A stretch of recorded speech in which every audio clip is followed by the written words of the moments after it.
I didn't know I was learning this lesson at the time. Most of the important ones don't announce themselves. They arrive quietly, disguised as frustration, or impatience, or certainty, and only years later do they reveal what they were really teaching.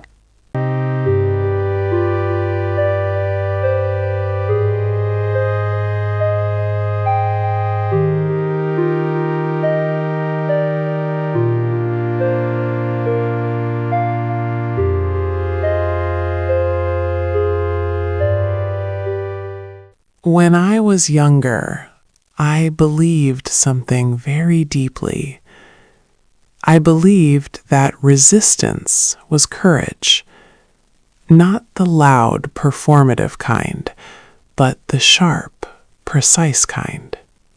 If something didn't make sense, if a process wasted people's time, if a decision ignored the data, if a meeting repeated the same circular debate, I thought the right response was to challenge it immediately. I saw it as integrity, as clarity, as what smart, capable people were supposed to do.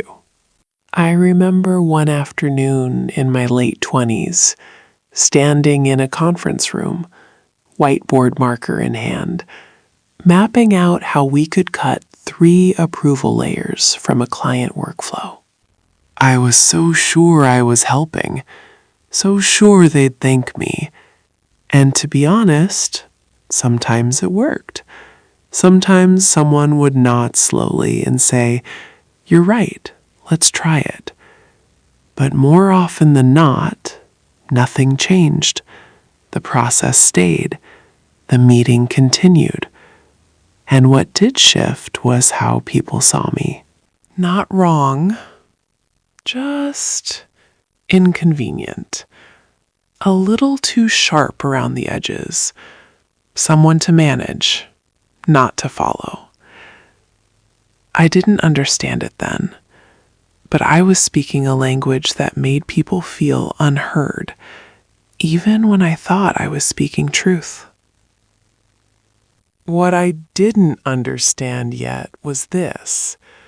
Organizations don't run on logic alone. They run on history, on who once saved the company from disaster and who represented it, on the quiet handshake between 2 vice presidents that decided team structures more than any org chart ever could. They run on relationships built over shared stress, missed flights, and inside jokes no outsider would get, and on unspoken agreements that never appear in policy documents, but shape every decision behind the scenes. Every system, no matter how inefficient, exists because it once solved a problem, or protected someone fragile, or even preserved a balance of power that, if disrupted, might collapse something bigger. I was trying to fix outcomes without understanding origins. Like walking into a room mid-conversation and shouting, "That's not how it should end," without ever hearing how it began. And without realizing it, I was speaking before I had learned how people actually listened. Not with their ears, but with their history, their fears, and their loyalties. There was a moment, almost unnoticed, that shifted everything. It was a rainy Thursday. I had just left another strategy session, where my suggestion had been politely noted, then ignored. I sat at my desk, frustrated, watching my reflection on the darkened screen. And for the first time, I asked myself, what if the problem isn't them? What if the problem is me? Not my ideas, not my intent, but my timing or my tone. My failure to see the room, not just the agenda.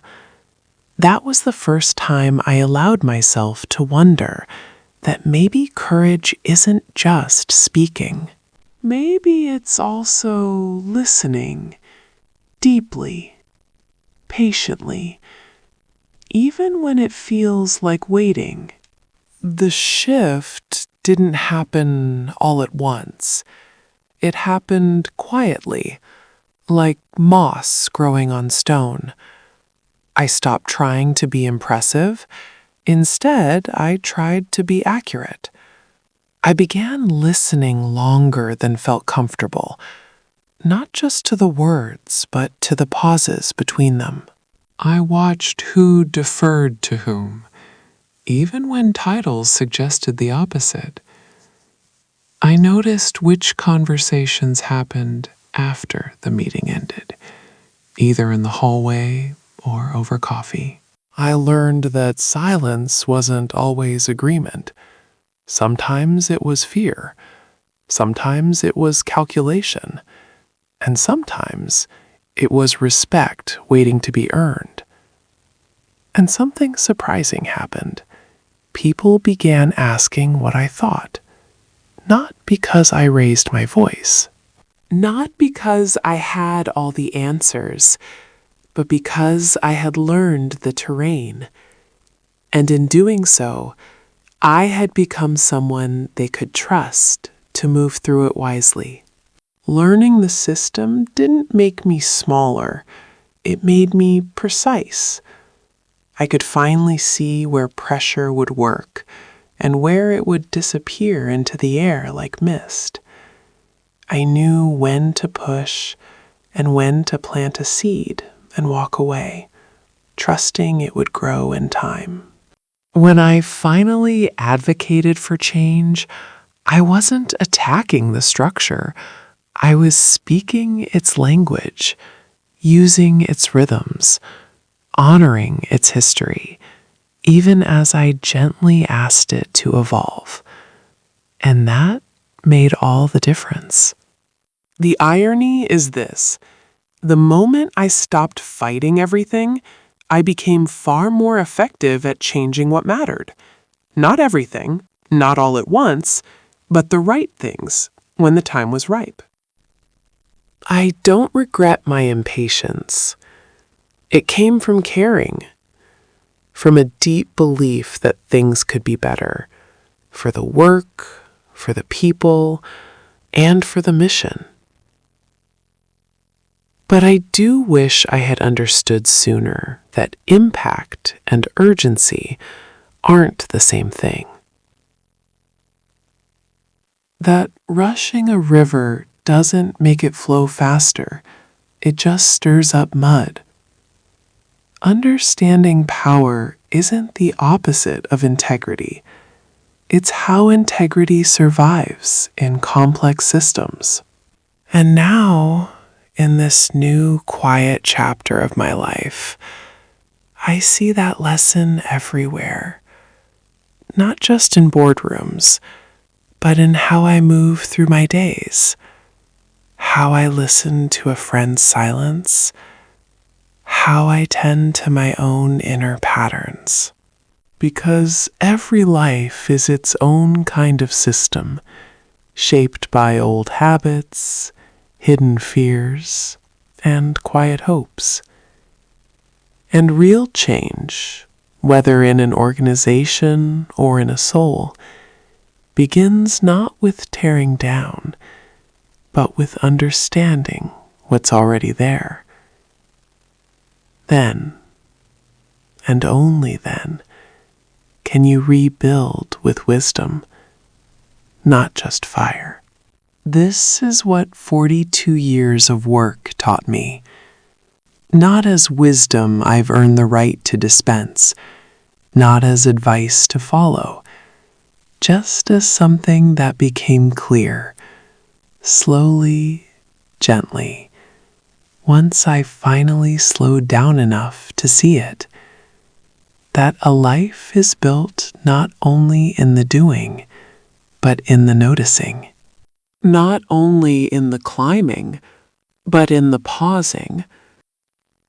Thank you for being here, for listening quietly, for holding your own stories alongside mine, and for the courage it takes to reflect deeply in a world that rarely slows down. Wherever you are in your own journey, whether you're still deep in the current or standing on the shore looking back, I hope you found a thread here that feels like yours. Because in the end, we're not remembered for how hard we worked, but for how fully we showed up to our work, to each other, and to ourselves. This is one thing I learned over 42 years of work.